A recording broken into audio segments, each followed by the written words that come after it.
honest review on this wig. Basically, I give it 5 stars. I love it. I want to buy several more of them. This is the card stock right here.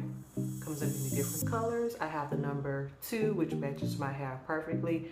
It matches the hair texture, my hair texture perfectly as well. Sometimes I forget that it's not my hair.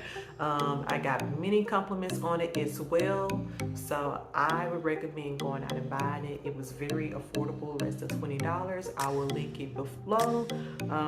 What else can I say about this wig? Very versatile.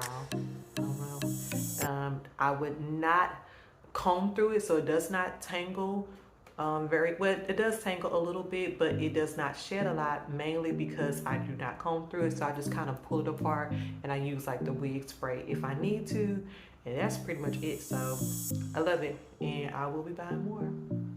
So if you like this video, if you'd like to see me review wigs or how I style them, like, subscribe, share, comment below what do you think, or if you've ever tried this wig or you know something similar, I would like to know and actually try some in like maybe 16 or 18 inches, a little bit longer. So just let me know and share.